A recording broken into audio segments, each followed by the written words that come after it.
Так, бірінші есеп, бірінші нұсқаның 2х минус 3, x плюс 3, минус x, 2 минус x теңдеуін квадрат теңдеу түріне келтірген екен. Бірінші, екінші бос мүшесін көрсетуіміз керек. Жақшаны ашамыз. 2х-ға x, 2х квадрат, 6х минус 3х минус 3-ке 3-ті 9, минус 2х плюс х квадрат тең 0. Х квадраттар бізде мынау 3х квадрат, 6, 5х-ны екеу, 6-тан 5-ті, плюс х минус 9 тең 0. Демек, ax квадрат, bx қосылған с тең 0 түріне келтіру үшін бізде a тең 3-ге, b тең 1-ге, с тең минус 9-ға тең екенін көреміз.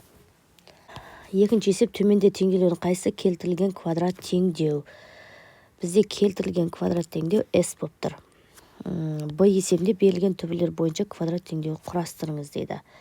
Бізде x1-міз минус 5-ге, x2 минус 2-ге тең. Яғни екеуін көбейтетін болсақ, минус 5-ге көбейтем минус 2 бізде 10 болып тұр.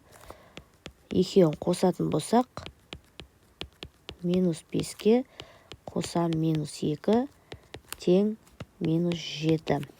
Демек, бізде қосындысы x квадрат қосындысы минус болса плюс 7 минус 7х плюс 10 болатын болса, мынандай теңдеуге келді. Бұл бізде д вариантында тұр.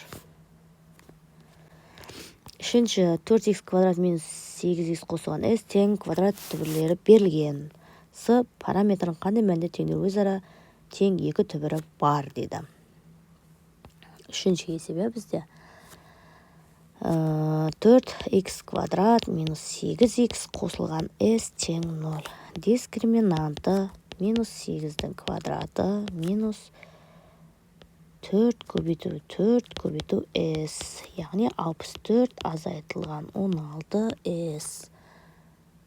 Тең 0-ге дейміз да, тең 0-ге теңестіріп, жаңағы неге теңдеу шығарамыз ғой. 64 минус 16s тең 0, минус 16s тең минус 64, с тең 64-ті бөлемін минус 64-ті минус 16-ға.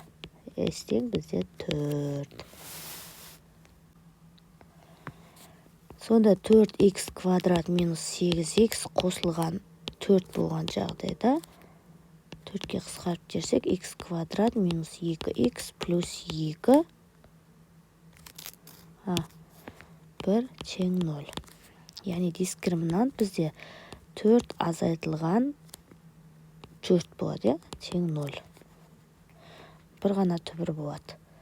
Сонда x1 бізде x2 бір-біріне тең болады. 2 бөлімінде 2 1-ге тең болады. Сонда бұның өзі болып тұр. Осы түбір табыңыз болды. Төртінші есепте 3х квадрат қосылған 8х минус 1 тең 0. Так, бұл жерде бізде x1 қосылған x2 деп отырғаным, яғни 8-ді 3-ке бөлу деген сөз. x1 мен x2-ні көбейту деген сөз, минус 1-ді 3-ке бөлу деген сөз. Енді бізде а есебінде x1-дің квадраты қосылған x2-ның квадраты деген сөз. Бұны бұлай жазуға болады. x1 қосылған x2-ның квадраты азайтылған 2x1 x2 түрінде алуға болады. Сонда бізде x1 x2-ның орнына минус 8-ден 3-дің 2 дәрежесі азайтылған 2 көбейтінге минус 3-ден 1-ді қоямыз, саламын. Сонда мынау 64-де 9, минус бен минус плюс 3-ден 2 болып тұрда, мынау ортақ бөлім 3-ден берсем, 6 70 бөлінген 9, сонда бізде 7,9-дан 7 болады.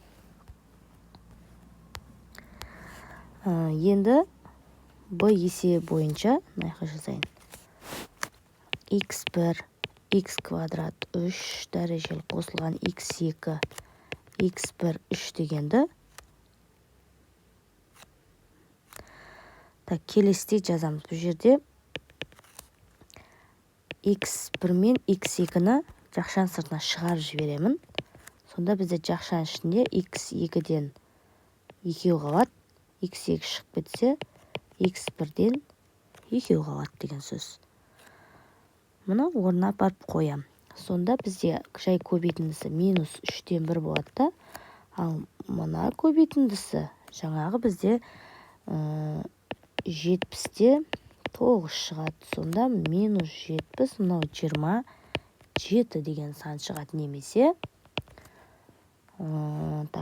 бізде болады минус 2,27-ден 16 болады. Жақсы.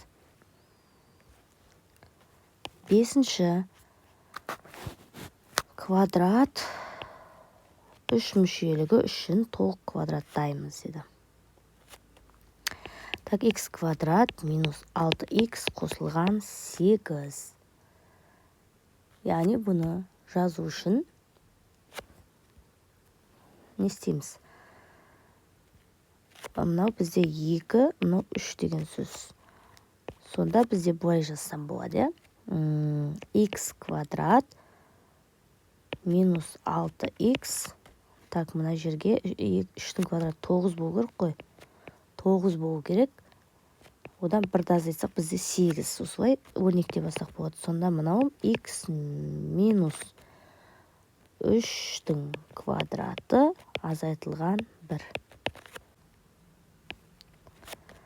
Енді бұны бұлай жазсақ болады. X минус 3-тің азайтам 1. X минус 3 қосам 1-ге. Сонда x минус 4. Но x минус 2.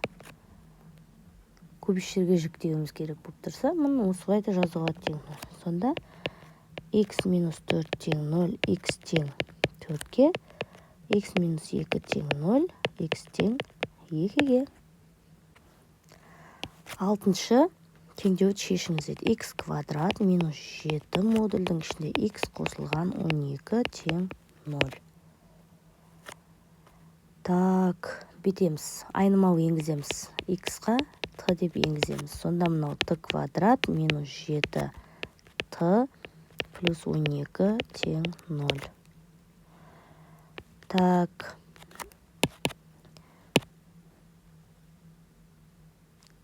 Дискриминант 7-нің квадраты азайтылған 4 көбейтілген 12 көбейту 1 болып тұр ғой. 49, 48, мынау 1 болады. T1 7 азайтылған 1 бөлімде 2, 6-дан 2, 3, T2 7 қосылған 1 бөлімде 2, 8 бөлінген 2, 4.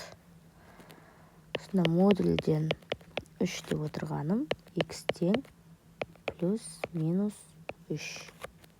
X тең 4 деп отырған модульде x тең плюс минус 4.